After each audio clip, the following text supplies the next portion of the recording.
Guys, so for the month of October, I have a 5-part video series called The Evolution of Balance. So each week I'm gonna dive into one topic where my beliefs and my thought patterns have changed over the years about certain aspects of fitness and nutrition, which has changed the Balance brand, and it's evolved to be something very different over the course of the 3 years that Balance has been out there. So my goal with this is that if any of you are experiencing any of these thought patterns or any of these beliefs that I used to have, hopefully hearing this video and how my thoughts and beliefs have changed and what research I've read and things that I've tried hopefully will benefit you moving forward with your balance journey. Okay, so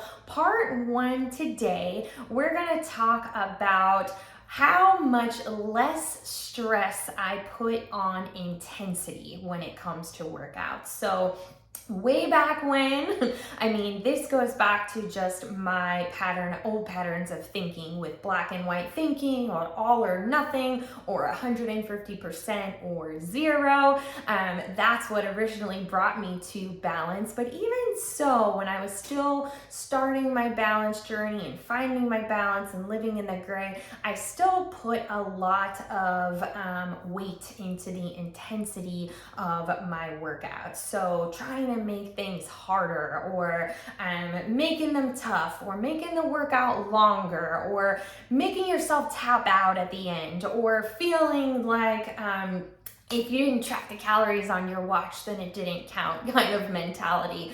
So if you've been with me from day one of the Balance brand launch back in 2019. Oh my goodness, we're going on a long time for this.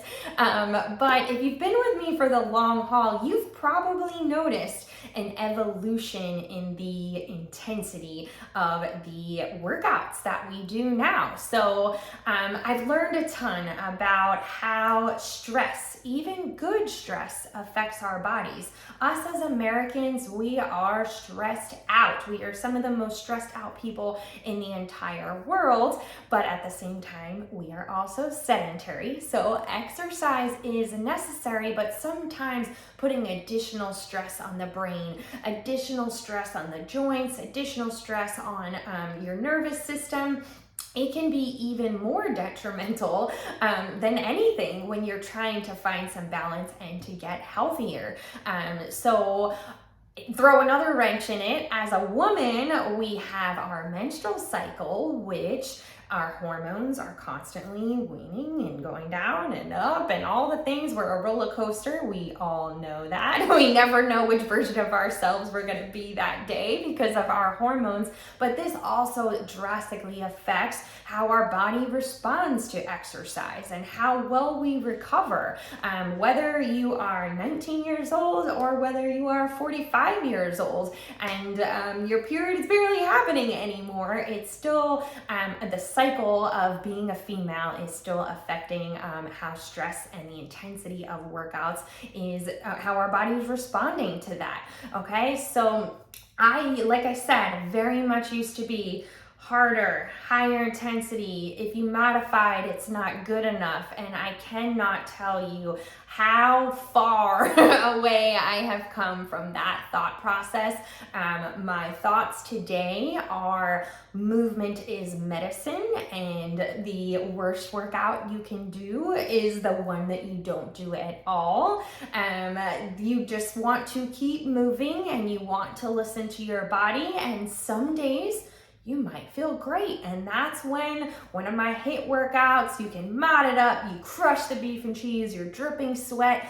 That is therapeutic for sure, but we might not always have that in us. And sometimes trying to force that is even worse than anything. So doing a workout and modifying it and keeping the intensity low and maybe minimizing the impact that day, that's going to benefit your body more so that you can be consistent. And then at the end of the day, you guys have heard me say this on repeat a million times, but Consistency is far, far more important than intensity. So we do want to get that heart rate up. We do want to sweat, but we don't want it to be at the reverse where then we cannot exercise for days after that, okay? So lower impact, lower intensity, some extra walks. Don't go for extra runs. We don't need to be running 10Ks all the time and burning extra calories and all the things.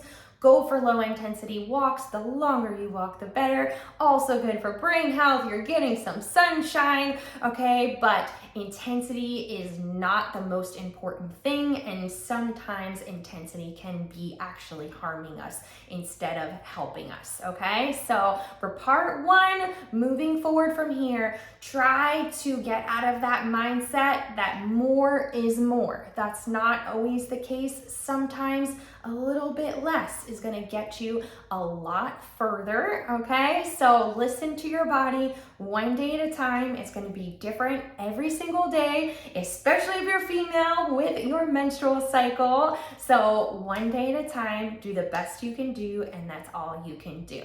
Okay, stay tuned for part 2 next week, and we'll have 5 total videos about the evolution of balance and my balance beliefs. All right, guys, see you later.